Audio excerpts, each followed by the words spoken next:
आप बिलीव नहीं करोगे, मैं 3 साल की थी जब मैंने जॉनी मेरा नाम किया था। अच्छा। हेमा मालिनी का बचपन। Oh my तो God. कैमरा तो मैंने पहली बार तब फेस किया था। एक मेहनत होती है, एक लक होता है, दोनों चीज में कहीं ना कहीं बैलेंस होना चाहिए। और हो सकता है मैं गलत टाइम पे आई, टेलीविजन में इतना घुस गई कि मैंने आज तक समझो 30 या 40 टीवी शोज तो किए ही है। 30-40 टीवी शोज, बालाजी के ही 11-12 कर लिए। सो कॉल्ड जो कमर्शियल मेन लीड जो फिल्में होती हैं मेन स्ट्रीम की, वो फिल्में आपको ऑफर क्यों नहीं हुई या उसका क्या रीज़न आपको लगता है? ये मेरे मन में एक सवाल है, आप बेहतर एक्सपीरियंस की हुई तो। ये तो आप उन प्रोड्यूसर से ही पूछो जिन्होंने मुझे साइन नहीं किया। कौन से शोज थे आपके? कहानी घर घर की, कुटुंब, कुसुम, कुछ झुकी सी पलके, कसम तेरे प्यार की, सबसे रिसेंट तो वो ही किया था।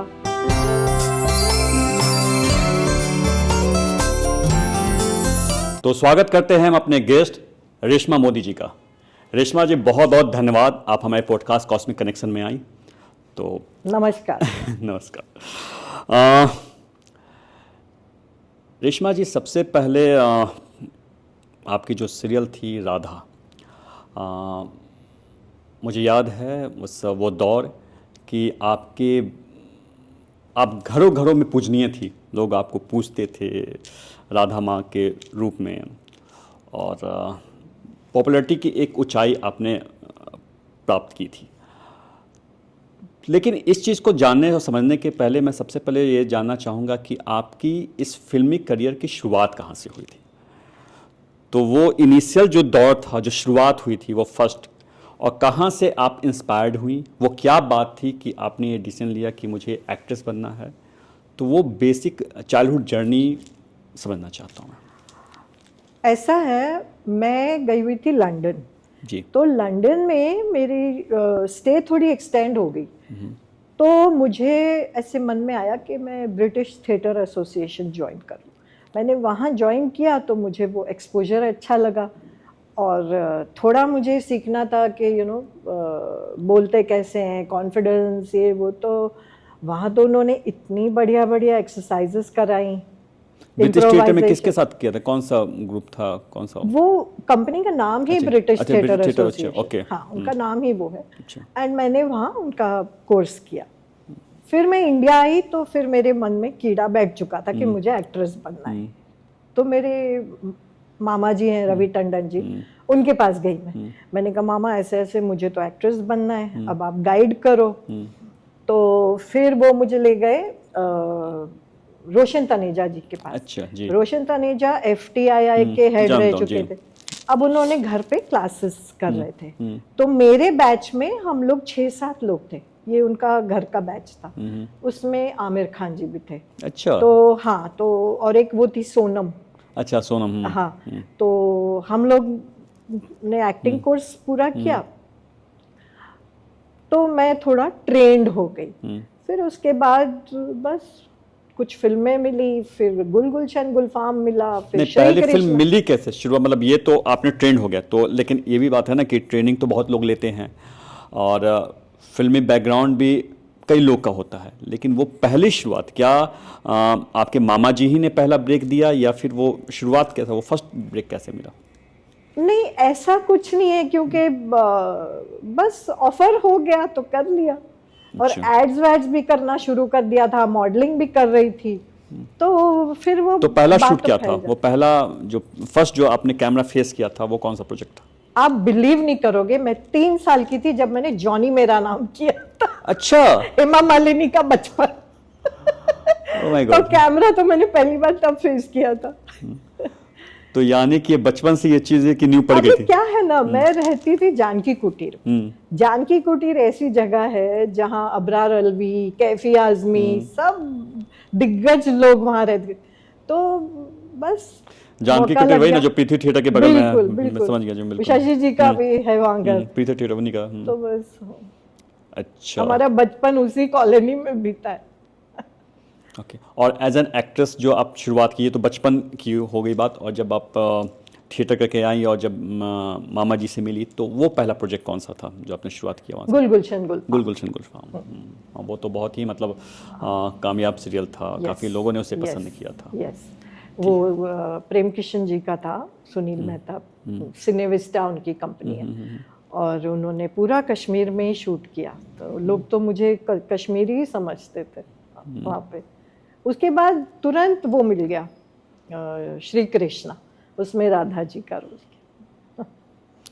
तो ये बताइए कि आप जब जैसे सभी छोटे बच्चे होते हैं, तो जब आप उस कम उम्र में जब आप हेमा मालिनी जी के बचपन का रोल किया था, तो क्या ये उसी समय से दिमाग में हो गया था कि मुझे बड़ी होकर हेमा मालिनी जी, क्योंकि ऑब्वियस आदमी वैसे ही किसी को फॉलो करना है, तो ऐसे ही मुझे कोई हीरोइन बनना है, या फिर उस समय कोई जीवन का मकसद कुछ और था? नहीं नहीं, ऐसा कुछ भी नहीं था, बल्कि मैं तो एडवर्टाइजिंग में जाना चाह रही थी। अच्छा, तो बस ये एडवर्टाइजिंग में एज एन मतलब मीडिया में ऐसे मेरा मन था, बट बोलते हैं ना कि किस्मत में कुछ और लिखा था, बस वही हो गया। हम लोग का ये जो पॉडकास्ट है कॉस्मिक कनेक्शन, तो हम लोग यहाँ पे बताते ही हैं कि इस दुनिया में जितने भी सक्सेसफुल आदमी हैं, तो उनको उसके जगह तक पहुँचाने के लिए कैसे जो यूनिवर्स वो कैसे षड्यंत्र रचती है, कैसे वहाँ तक पहुँचाने की वो, बिल्कुल। तो मैं आपको एक बड़ा मजेदार किस्सा सुनाती हूँ। मेरा असली नाम है अनुराधा, मेरा ऑफिशियल जो नाम है वो पासपोर्ट पे सब अनुराधा है, और अनुराधा का मतलब होता है छोटी राधा, ठीक है जी। तो जब मेरा ये सीरियल साइन हुआ ना, तो रामानंद सागर जी ने यही कहा कि इसका नाम तो हम रेशमा नहीं रखेंगे स्क्रिप्ट में, हम ये जो टाइटल्स आते हैं उसमें अनुराधा ही रखेंगे। तो वो अनुराधा नाम ही था टाइटल्स में। अच्छा। हाँ, तो बहुत से लोगों को पता ही नहीं कि रेशमा सिंह ने ही किया है राधा का, मतलब वो सोचते हैं कि इनका नाम क्यों नहीं है टाइटल्स में।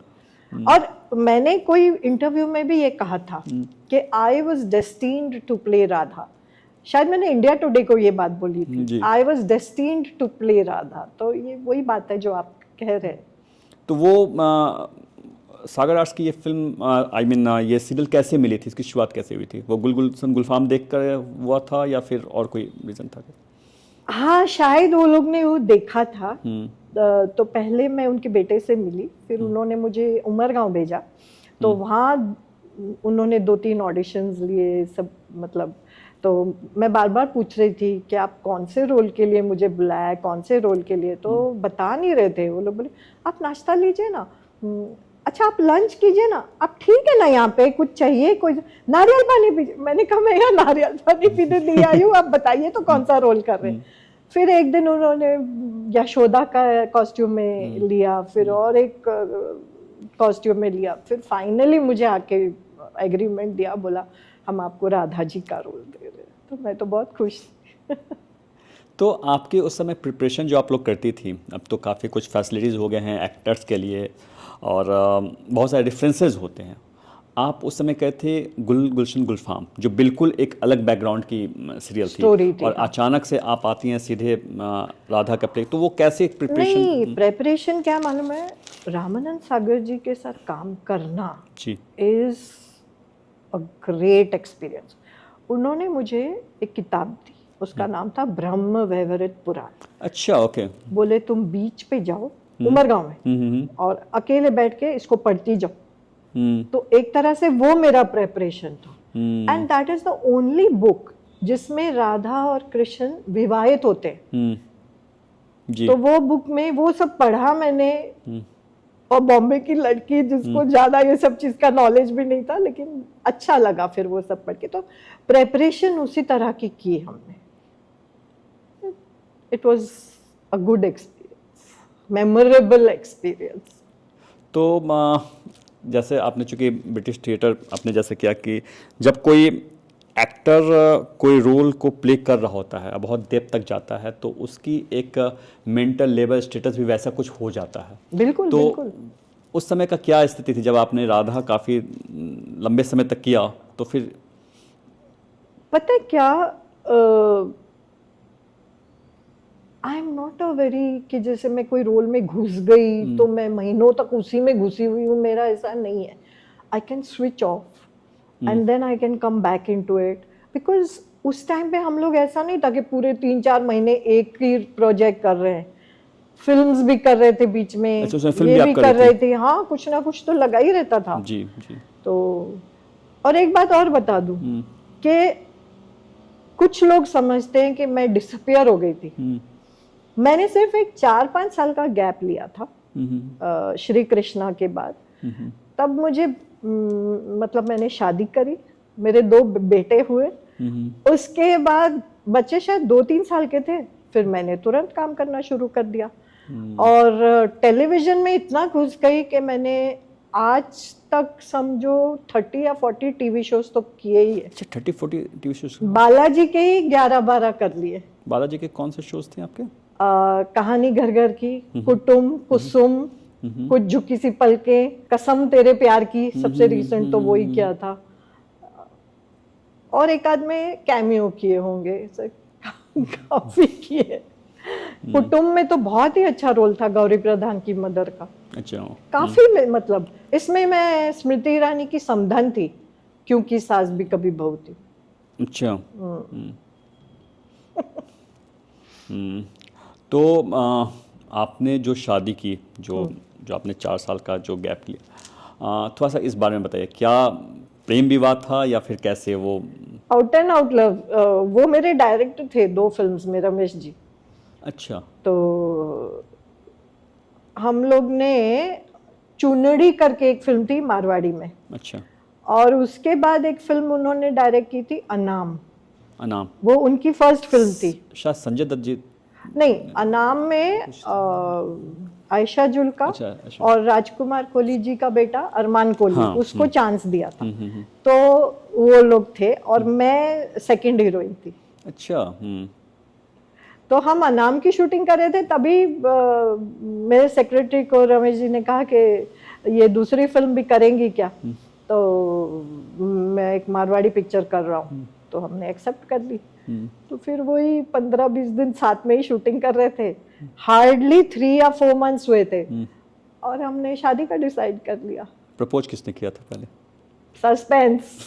अभी तक हमें नहीं समझ में आ रहा किसने पहले प्रपोज किया था। तो अचानक से सीधे डिसाइड करके शादी करेंगे? कुछ तो बात हुई होगी, कुछ तो। नहीं हो गया सब फटाफट। और किसी ने ऑब्जेक्ट नहीं किया, ना उनके घर वालों ने ऑब्जेक्ट किया, ना मेरे घर वालों ने। तो बस हो गया बढ़िया से सब। तो अच्छा रहा कि आप हीरोइन, वो डायरेक्टर। हाँ। तो आगे फिर कभी कोई प्रोजेक्ट करने का आप लोग का कोई ऐसा इरादा नहीं हुआ कि? देखते, अभी तक तो कुछ ऐसा नहीं है। लेकिन हाँ, उनकी 1-2 और प्रोजेक्ट्स हैं जिनमें मैं कर रही हूँ। ये सवाल पूछने का खास रीज़न क्या है? चूँकि वो डायरेक्टर थे, आप एक्ट्रेस थी, तो वहाँ पे तो आपकी शादी होगी। तो जो अधूरी कहानी थी, वो तो पूरी जिस चीज़ की शुरुआत हुई थी वहाँ से, इसलिए मैंने पूछा कि जो उन्होंने। नहीं, 1-2 जगह से हुआ है। अभी एक फिल्म कर रही हूँ मैं उनके साथ, तो उधर यही हुआ। प्रोड्यूसर ने कहा कि ये रोल तो रेशमा जी कर लेंगी, तो उसे किया मैंने। पर अभी वो फिल्म रिलीज नहीं हुई है, अंडर प्रोडक्शन। एक चीज़ और समझना मुझे कि जो एक बहुत लंबा जो गैप आपका रहा उस पॉपुलैरिटी का, उस जगह के जिस पोजीशन पे आप थी, मतलब मुझे पता है कि उस समय हर टेलीविज़न वाले आपको, जितने भी प्रोड्यूसर आपको कास्ट करना चाहते थे उस समय, वो आपने वो समय देखा है। तो फिर ये जो बहुत लंबा गैप, ये इसके बावजूद भी वो लाइफ में क्या, जैसे नॉर्मली सभी मैरिड वाइफ होती हैं वैसा जीवन था, या फिर आप लोग कैसा वो जीवन रहा, वो समय कैसा रहा आपका? Very beautiful period. जब आपके 2 बच्चे होते हैं छोटे छोटे, वो एक अलग ही दुनिया होती है। And it's a new experience कि आप एक माँ बनते हो। और रमेश जी ने ना कभी मेरे को कोई चीज़ में रोका टोका नहीं कि नहीं तुम ये मत करो, तुम वो मत करो। हाँ, थोड़ा सा ये ज़रूर होता है कि फ़ोन्स आते हैं तो आपको ना करना पड़ता है, नहीं अभी मैं कुछ काम नहीं ले पाती हूँ, ये वो। तो ये लेकिन मैंने ना लाइफ लॉन्ग किया है कि कई बार डेली सोप नहीं एक्सेप्ट किया, क्योंकि कभी बड़े बेटे का 10th है, कभी छोटे बेटे का कोई बड़ा एग्ज़ाम है। आई वांटेड कि उनको ना एक अच्छा एजुकेशन भी मिले। एंड वो भी मैटर करता है। अपन भी पढ़े लिखे हैं, मैंने भी बीकॉम किया हुआ है, तो ऐसा नहीं है कि बच्चों को मैं ना पढ़ाऊँ। लेकिन अभी मेरा छोटा बेटा है, वो भी एक्टर बन रहा है। मॉडलिंग कर रहा है, थिएटर कर रहा है, इतना डीप थिएटर कर रहा है। क्या नाम है, किन की बात कर रहे हैं? समय मोदी। अच्छा, ओके। और बड़ा वाला जो है वो ऑस्ट्रेलिया में सेटल्ड है, वो डेलॉयट कंपनी में जॉब करता है, उसको इस लाइन में नहीं आना है। क्योंकि घर में देख रहे कि पापा डायरेक्टर हैं, मम्मी है, सबका अपना अपना वो लिखा के आते हैं ना। बिल्कुल बिल्कुल बिल्कुल बिल्कुल। तो कोई तो चाहिए जो इस से दूर है। एक चीज़ और, रेशमा जी, मेरे दिमाग में आपको अनुराधा जी कहूँ कि रेशमा जी कहें?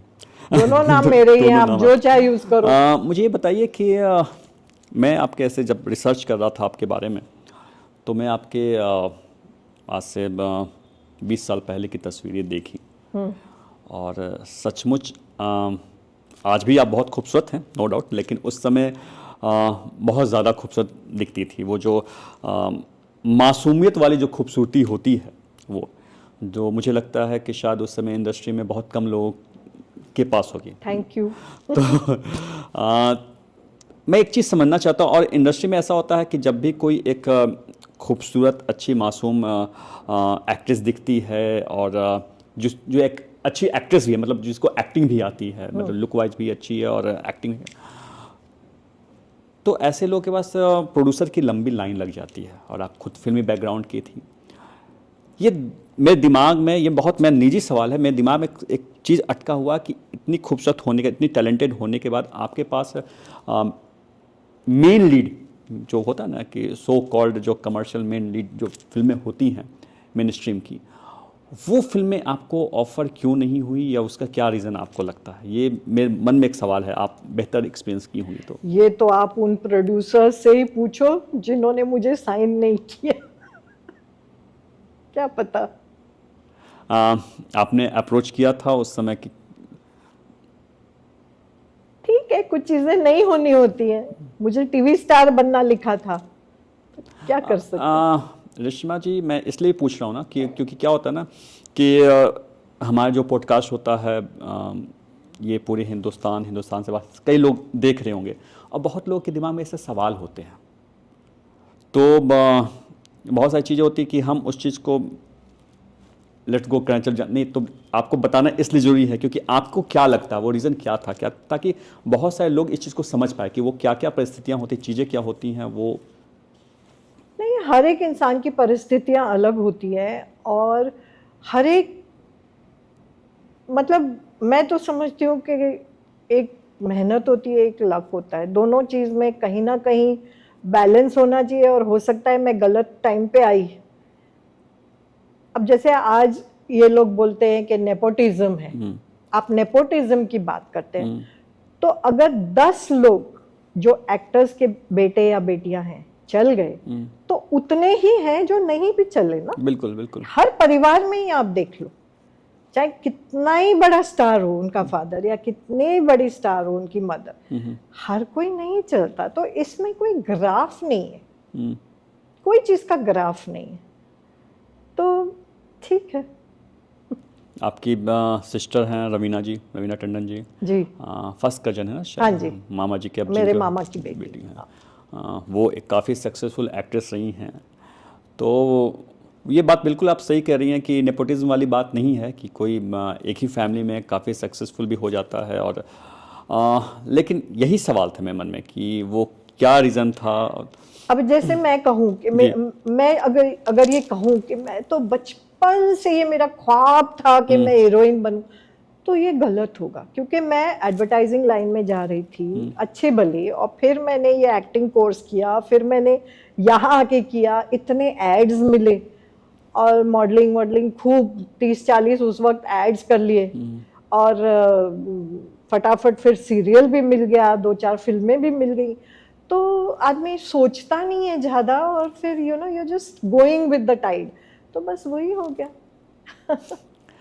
अभी इन दिनों किस प्रोजेक्ट पे काम कर रही हैं, क्या आपका? अभी ना मैंने हाल ही में एक स्वामी नारायण टेम्पल है, उन लोगों के जो गुरुजी हैं उनका 100th बर्थडे था, तो सेंटेनरी, तो उसके लिए उन लोगों ने एक फिल्म बनाई थी।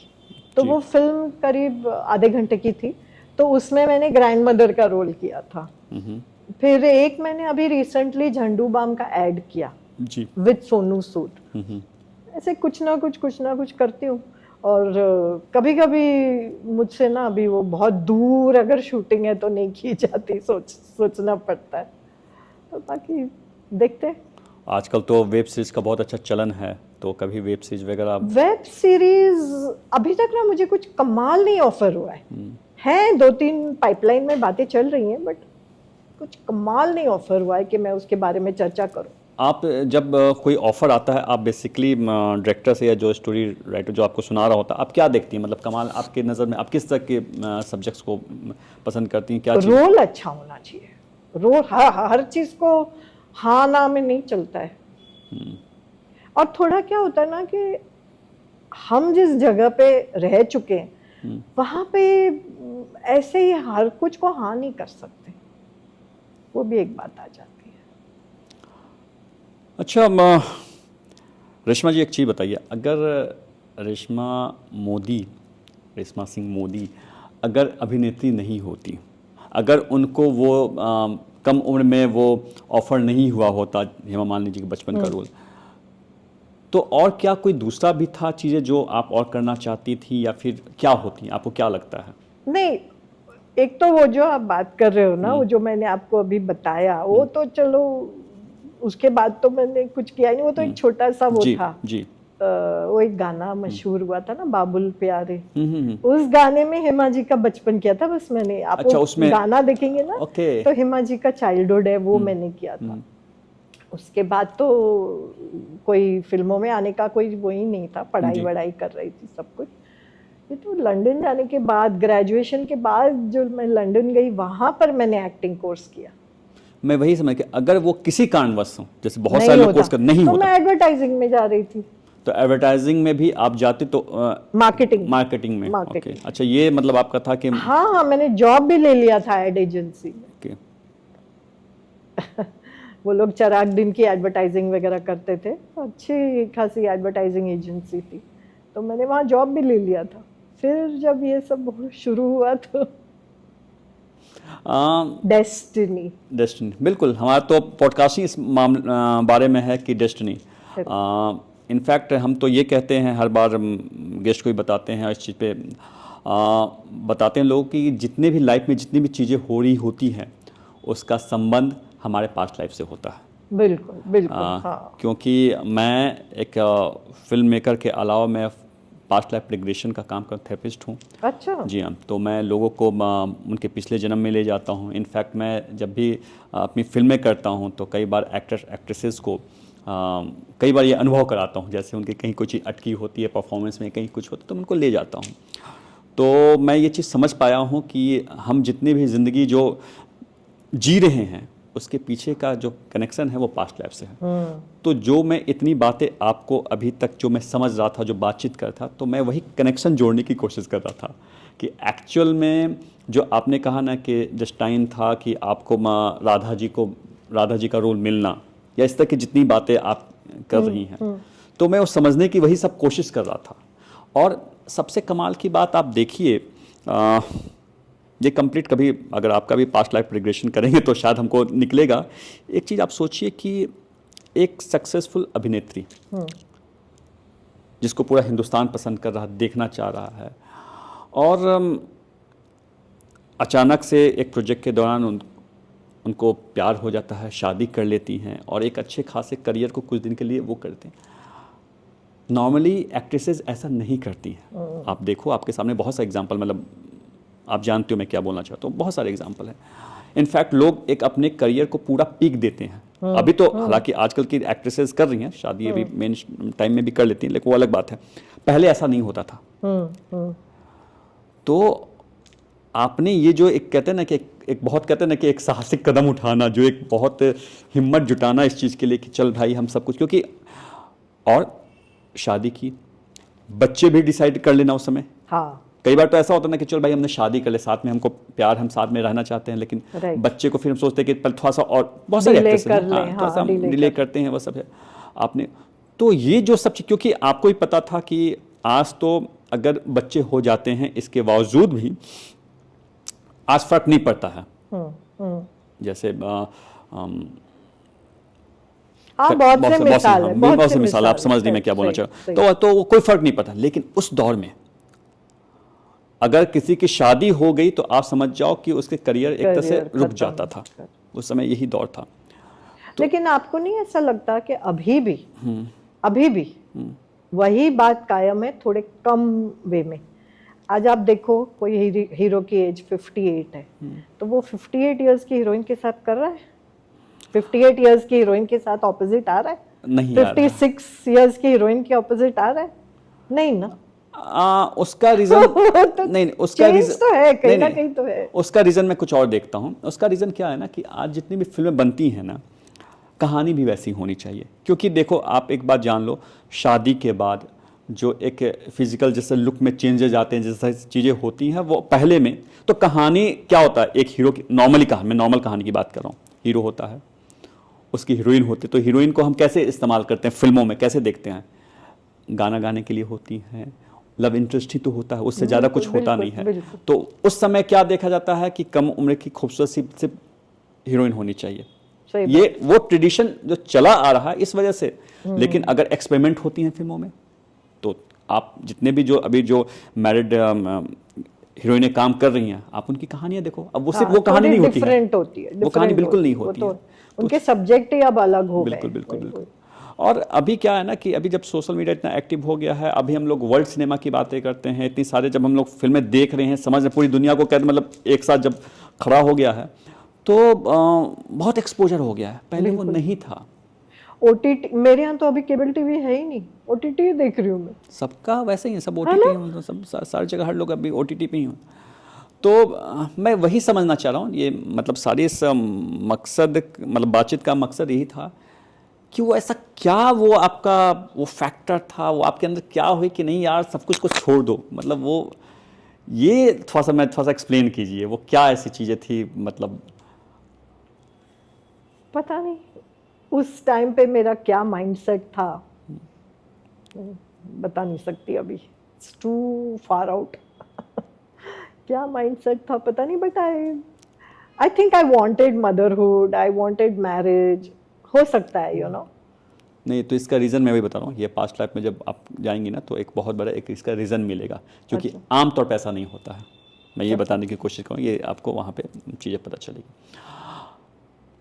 अभी आप ऐसा कुछ सोचती हैं कि ऐसा मुझे कुछ, कोई ऐसा रोल है आपके दिमाग में रेशमा जी, जो आपको लगता है यार ये मुझे ऐसा कुछ करना था, या मैं ये नहीं कर पाई, या मन में कहीं दिल में वो आग है या चीज़ें हैं ऐसी कुछ कि ऐसा कुछ करना है?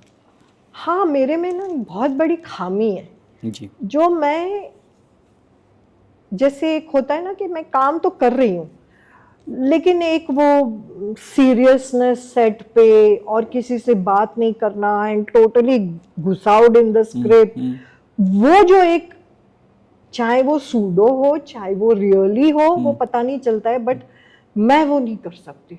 मैं अपने रूम में पूरा तैयारी व्यारी करके आके बाहर सेट पे जो है I am very chilled out. तो कहीं मुझे लगता है कि आजकल जो स्पीड से टेलीविजन चल रहा है, या जो भी ये लोग काम करते हैं, दिन में 16 सीन्स छाप रहे हैं, 15 सीन्स टेलीविजन में होता है, टेलीविजन में, फिल्मों में तो नहीं होता है। हाँ, तो हम मतलब एज एन एक्टर भी we are just like a factory, करे जा रहे हैं। तो इतना सीरियसनेस से हम कैसे काम कर सकते हैं?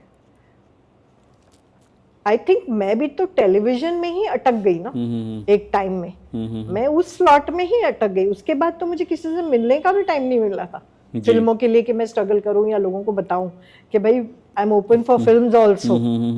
तो वो तो मुझे अब स्ट्रगल वापस करनी पड़ेगी कि भाई फिल्मों में जाना है, ओटीटी में जाना है। फॉर मी ये सब मुझे अभी वापस फोकस और करना पड़ेगा। बिल्कुल, बल्कि अभी जो है मुझे ये लगता है कि अभी स्ट्रगल कहिए या फिर अप्रोच करना बहुत आसान हो गया है। बहुत सारे कास्टिंग डायरेक्टर हो गए हैं, बहुत सारे एजेंसीज हो गए हैं। और तो अभी पहले तो आप जिस समय की बात करें, उस समय तो बहुत मतलब किस्मत वाले को ही उस तरह का रोल मिल पाता था, जो जिस तरह का रोल आपने किया है और जो सक्सेस आपने देखा है, उस समय तो वो नहीं था। तो वही पूछा था कि कोई ऐसा, चूँकि आपने थिएटर भी किया है और कोई ऐसा दिल में रोल, अच्छा आप कहानियाँ पढ़ती हैं, नॉवेल्स वगैरह पढ़ती हैं आप? हाँ, थोड़ी बहुत। मेरे घर में सब कुछ है, सारी नॉवेल्स हैं, सारी बुक्स हैं, मोदी जी सब पढ़ते हैं। अच्छा अच्छा, तो वही मैं पूछा हूँ कि कभी कुछ आपने कुछ ऐसा पढ़ा हो, कोई नॉवेल आपने पढ़ी हो जो आपको लगता है कि यार ऐसा कोई कैरेक्टर मुझे करना है, या कोई ऐसी फिल्म आपने, फिल्में ऑब्वियस आप एक्ट्रेस हैं, फिल्में बहुत सारी आपने देखी होगी, कोई ऐसी फिल्म की ऐसा कुछ मुझे करना था, ऐसा कोई मन में दिल में हुक है, ऐसा कुछ जो? एक तो ना मैं शबाना आज़मी की बहुत बड़ी फ़ैन हूँ, ठीक है, उनकी हर फिल्म देखती हूँ। क्यों फ़ैन है? एक रीज़न है, बहुत सारी आप, चूंकि आप फ़ैन आपने बोला, तो ऐसी क्या वजह है जिस वजह से आप उनको पसंद करते हैं? उनके अंदर जो रेंज है ना एज एन एक्ट्रेस, जी। तो मैं चाहती हूँ कि मुझे उस टाइप के रोल मिले कि यार मैं कर पाऊँ, मोर देन मिले। वो तो देखो कौन क्या स्टोरी लाएगा, किताबें भी लाखों हैं, जैसे आप बोल रहे हैं कि जी। ऐसा कोई रोल हो, ऐसा कोई। हिंदी तो मैं पढ़ती नहीं जी। बुक्स, इंग्लिश मैंने सब पढ़ी है। तो सवाल ये है कि जिस तरह के रोल्स उन्हें मिलते हैं या लोग उनके बारे में सोचते हैं, इस तरह से कोई अगर मुझे गाइड करके मेरे अंदर से वो निकलवाए, then I will consider myself blessed.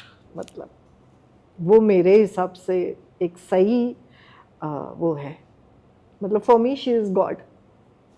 क्या बात है। नहीं, वो कमाल के उम्दा अभिनेत्री तो हैं ही, इसमें कोई दो राय नहीं है।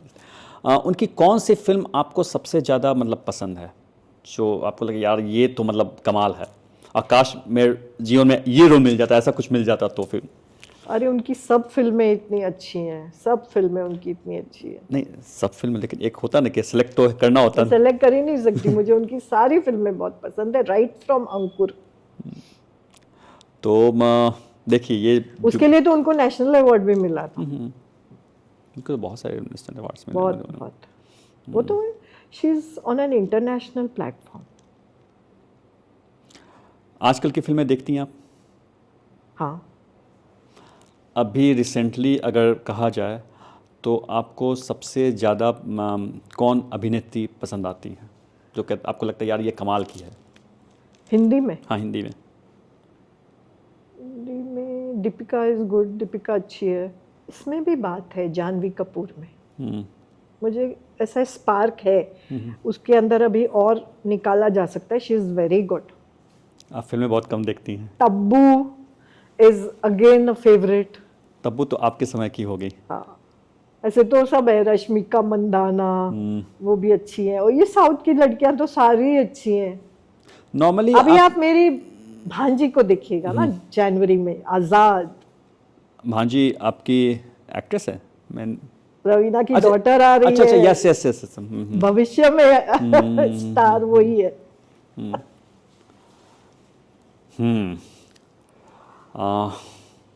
चलिए, बहुत अच्छा लगा आपसे बात करके।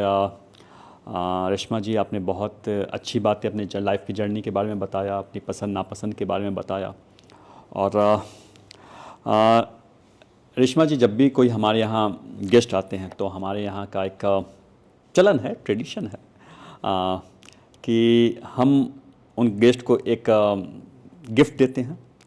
जो गिफ्ट जो होता है वो एक स्पिरिचुअल गिफ्ट होता है, जो इस ऑर्गेनाइजेशन की जो हेड हैं कोमल भारद्वाज जी, अच्छा। जो फाउंडर है IRF के भी, इंडियन रेकी फाउंडेशन की, तो वो एक सेलेक्ट करती हैं। उनको लगता है कि हमारे इस गेस्ट के लिए स्पेशली ये कुछ होना चाहिए, क्योंकि वो स्पिरिचुअल हीलर हैं और काफ़ी इस मॉडलिटी को बहुत अच्छे ढंग से समझती हैं। तो देखें आपके लिए उन्होंने क्या गिफ्ट दिया है। For you. एमेथिस्ट अब है ना Komal ji? Wow, that's beautiful. पसंद आया? सुंदर सुंदर, मैं अभी पहन लेती हूँ।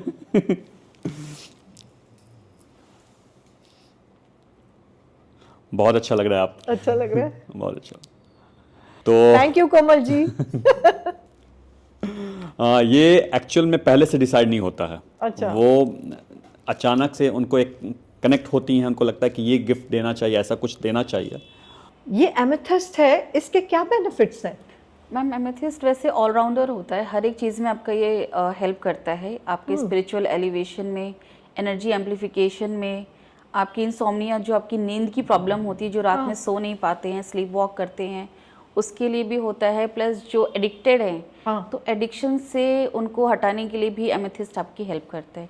इसके बहुत सारे फ़ायदे, बहुत ही पावरफुल क्रिस्टल्स माना जाता है ये।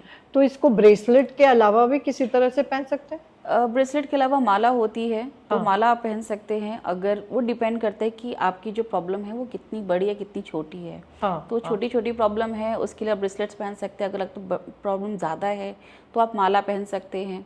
इसके अलावा इसके जियोड्स आते हैं, आपके टम्बल्स आते हैं जिसको आप कैरी कर सकते हैं अपने पर्स में। करेक्ट। और रफ फॉर्म्स में भी आते हैं, हाँ। रिंग्स भी आती हैं, इसकी पेंडेंट्स भी आते हैं, बहुत सारे फॉर्म्स में अवेलेबल है ये। थैंक तो यू। जिसमें जो जैसे किसी को एक स्पिरिचुअल कनेक्शन बनाना है तो पेंडेंट पहन के रह सकते हैं, अच्छा, लाइक दैट। वाओ, चलो मैं पहन के देखती हूँ, फिर मैं आपको कांटेक्ट करूंगी अगर मुझे कुछ और स्टोन्स Sure, चाहिए। ma'am, sure. Thank you Komal. Welcome. Reshma ji, सचमुच बहुत बहुत धन्यवाद। बहुत मज़ा आया आपके साथ बात करके, आपने बहुत इंटरेस्टिंग बात हुई आपसे। और थैंक यू निशान जी, थैंक यू सो मच कि आपने मुझे यहाँ बुलाया और इतनी सारी बातें अपने बारे में कहने का मौका दिया।